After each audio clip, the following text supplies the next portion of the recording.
As we age, our walking can become slower, less stable, and more painful. But it doesn't have to be that way. In this video, I'm going to show you one simple, scientifically proven exercise that can help you improve your walking to help you walk further, faster, and with less pain. My name is Harlow, and I'm the Over-Fifties specialist physio here at HT Physio in Farnham. And today I'm going to be revealing one simple exercise to help you walk better.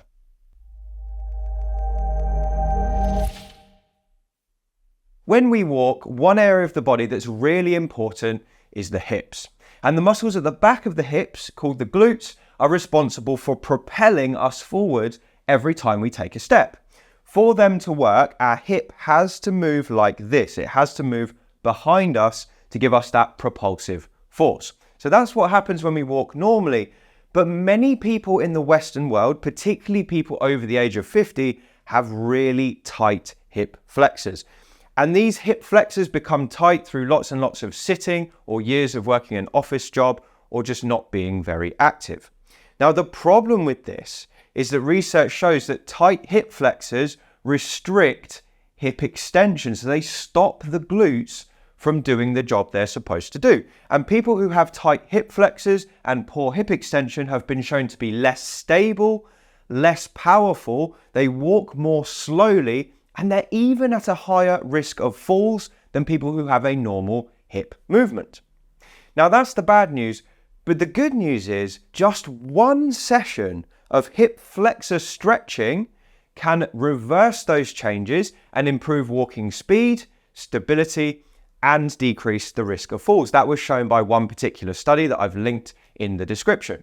Now, a second study that I read when I was preparing for this video showed that 10 weeks of hip flexor stretching almost permanently transformed the flexibility of the hip flexors and improved all aspects of walking in the older participants that were measured in the study. So what we're going to do in today's video is give you one simple stretch for the hip flexors. And many people have seen a hip flexor stretch that I often show where you have to kneel. This one doesn't involve kneeling at all. So if you have a bad knee, don't worry, you should still be able to do it. I'm going to show you the stretch in just a moment, but before I do, I just need to make you aware it's not going to be suitable for everyone. Get checked out before you give it a go. And if it causes you any pain, just avoid it. Before we go any further, I just want to tell you about 3-Tip Friday. 3-Tip Friday is my weekly email that I send out to my list, and it features 3 of the most interesting things I've found that week. It could be a health tip, it could be a piece of research I'm reading, or it could be a new tool that I've found to be really useful for helping people get more mobile. It's totally free. I just send it out once a week. There's no annoying promos inside, and you can sign up for it by going down below this video and entering your email in the 3-Tip Friday link. So here's the hip flexor stretch that we're going to do to loosen up your tight hip flexors. And we don't need to kneel down to do this exercise like many other hip flexor stretches I see. So all we need for this is a wall. You're going to put 2 hands on the wall like this. You're going to put the leg to be stretched at the back. And if you can see here on the camera, it's just my toes making contact with the floor at the back here. My heel is lifted up and I've got a flat foot on this side. So I'm going to start with good posture. And the first thing I'm going to do is just bend both knees about 3 or 4 inches. So I'm just into a mini squat. The exercise from here is really simple. All we're going to do is squeeze the buttocks together as if you're trying to grab a pencil between your bottom cheeks. And then you're going to try and pull your pelvis down and underneath you like that. So imagine you've got a tail and you're trying to tuck your tail between your knees. Okay, so you're trying to pull your tail underneath you. Now you've got a bone here called the sacrum. This is basically your bottom bone. And we're trying to roll that sacrum in and underneath the buttocks. That's kind of the visualization you need to be making. And you'll know if you've got this right because you'll instantly feel a pull coming down the front of this leg. The one that you've got out behind you, the pull is going to be coming down the front here.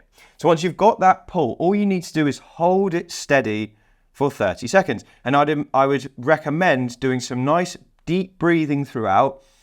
And every time you breathe out, you're just going to try and slightly increase that stretch by pulling the pelvis a little bit further underneath you. Now, all we need to do is hold that for 30 seconds, and then we're going to swap sides. So I'll show you the other side. So this foot at the front, this one back, just the toes on the floor again.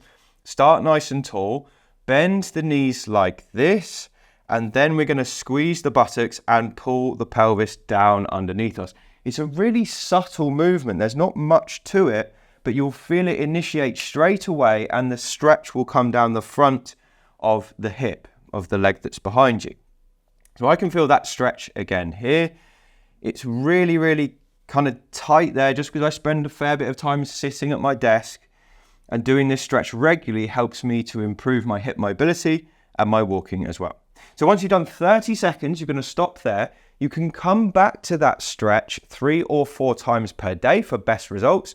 You only need to do it once at a time, but keep coming back to it multiple times. I would also recommend doing it just before you go out for a walk, because you'll feel that your walking's more stable, you can generate more power because your glutes are going to have better activity, and you'll be able to lower risk of falls as well.